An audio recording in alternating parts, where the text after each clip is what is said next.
All right, Krystal, what's on your radar? Holy cow, I cannot believe they managed to pull it off, but they actually did. It looks like Democrats have won back the governor's mansion in Kentucky, a state that Donald Trump won by 30 points. Now, they did it by driving up the margins in the urban and suburban areas, sure, but also by outperforming in a Donald Trump stronghold, the coal counties in the eastern part of the state. Now, last weekend, I was in Kentucky. I talked to Democrats there before the national media caught on that this was really an important race. So for those of you who aren't Kentucky files like myself, here were the basic dynamics of this race. Kentucky has long been Democratic at the state level, but that trend has completely reversed in the Trump era. In fact, the just defeated Republican Governor Matt Bevin, a brash outsider businessman, was ushered into office in 2015 on a populist wave that in a lot of ways actually foreshadowed Trump's victory. He proceeded, though, to govern as the jerkiest member of the Chamber of Commerce, promptly implementing union-busting right-to-work legislation and fighting tooth and nail to strip Kentuckians of the health care they'd gained through the ACA Medicaid expansion, which was more successfully implemented in Kentucky than in any other state in the country. The uninsured rate in that state for low-income adults has dropped from 43% to 13%. But Bevin really screwed up when he messed with teachers' pensions. Now, in a lot of rural towns in Kentucky, the school system is truly the heartbeat of the community, not to mention one of the major employers. Not only did Matt Bevin attempt to mess with their pensions, but to add literal insult to injury, he insulted the teachers who shut down schools and rallied at the Capitol building in solidarity. He called them selfish and thugs and went so far as to accuse them of being accessories to sexual assault. I'm not kidding. He really did that.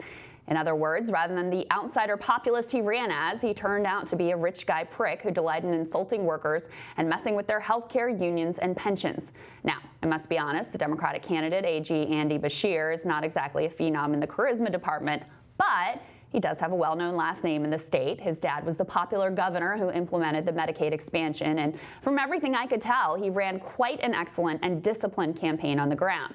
But really, this race wasn't about Andy Beshear. It was all about saying F you to Matt Bevin. Beshear won by running up the margins in the suburbs and in the urban areas, but those aren't nearly enough in Kentucky to get you over the finish line on their own. No, it was coal country that came through and gave Beshear the numbers he needed to pull off that upset. The eastern part of the state is culturally conservative, yes, but also extremely populist. They were not having it with Bevin's attacks on workers.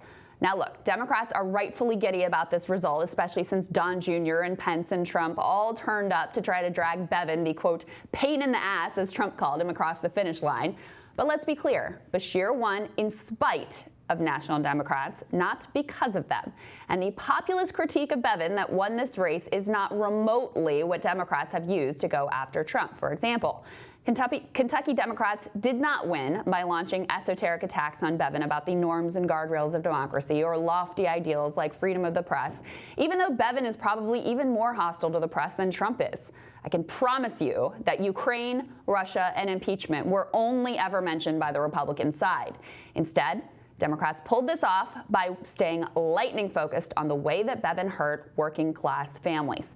Being back in the state was a big reminder for me about how non-DC and New York elites talk about politics. Just listen to how Teamsters Local 783 President John Stovall describes Trump. It's way more effective than the Ukraine-Russia norms and guardrails hand-wringing that you were hit over the head with here. We've had a few here lately have come back. They said they voted for him because they liked his rhetoric and that he was going to drain the swamp and he was going to be unconventional. But they're starting to see that's not true. What he's done is he's hurt the middle class and lower income, and his tax credits and all that have benefited the rich. It hasn't benefited the poor. And they're starting to see it, but they're kind of slow. They still want to believe.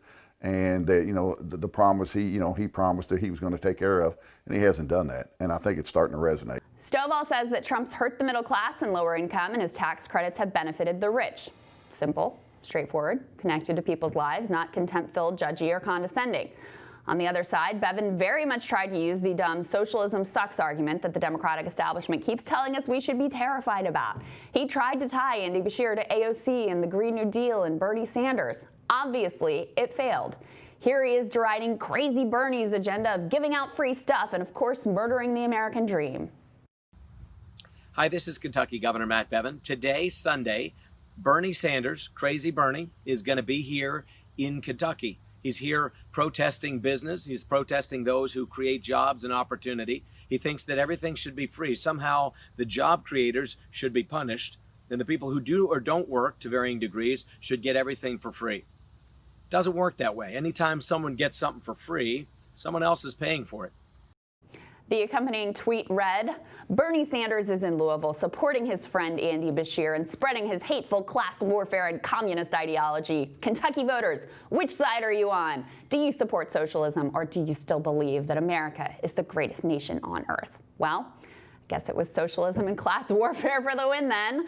Now, new polls this week of Wisconsin, Pennsylvania, and Michigan have shown that Trump is in position to potentially win the Electoral College again. This in spite of the fact that the only story that the mainstream media writes is that Trump is bad. Dems should not use this Kentucky victory as an excuse to feel like everything is going great with their impeachment strategy and national messaging. Instead, they should use it as an opportunity to learn from this, quote, red state that unexpectedly turned blue on the back of a working class populist backlash. So here's my advice. Move on from Ukraine as fast as you possibly can and embrace the class war.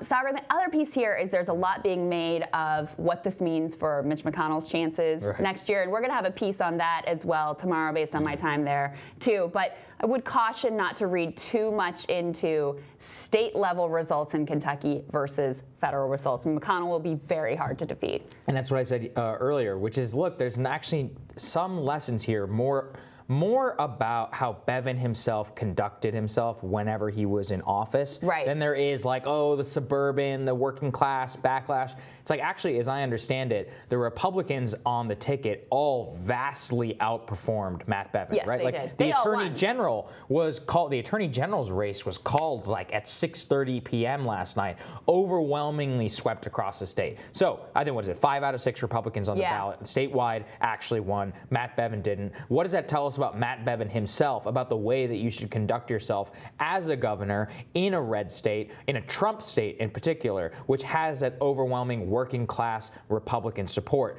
Bevin, you pointed that he wants to go after job creator. It's like, you sound like Jamie Dimon whenever he's getting upset with Elizabeth Warren. You sound like an aloof idiot. And people notice. Right. And I don't think it's so much that he was an asshole. Insulting the teachers was a problem. Yeah, of course. I think it was more his actual actions that people did not like. I mean, Kentucky's a red state, yes, but labor and unions are very popular in this state. So passing right to work, and then you go after pensions, and then you insult people, and then you try to strip people of their health care. I mean, you just end up looking out of touch. And then when you run this campaign that rather than being focused on what's happening in Kentucky and say, no, if you reelect me, here's what I'm going to do for you, he's fixated on the national level politics. It was disastrous. I mean, no one was going to believe that Andy Beshear was Bernie Sanders, nor did that apparently scare them that, oh, he may give us health care. I'm terrified. I don't know how many times we have to learn this lesson on the right, which is like guys like Eric Greitens and all these other people, they run and they get elected on the backs of working class Republicans. And the first thing they do is go after right to work. And they go after unions, or they go after pensions or teachers. Scott Walker. I mean, it's baffling to me, and it's a right-wing ideology that is pushed here from the libertarian think tanks in Washington, that these people all want to please and be like, oh, this is how we're supposed to govern, and they get in and they get kicked out. It's also about power, because unions are where a lot of Democratic funding and organizing power comes from. So it's about that as well. One last note here that, as I mentioned, Andy Beshear really won because of unexpected strength in coal country, and he ran on, I mean, this was not the central part of his platform. I don't want to make it like it was, but he did run on a just transition for coal country. He didn't use the same old rhetoric about, I'm just going to, we're going to reopen the mines. I think mines might start to change there as they see that Trump has done everything he could to help to bring back coal in this country, but the economics of it just don't make sense. So that was interesting as well. Sagar, looking forward to your radar next.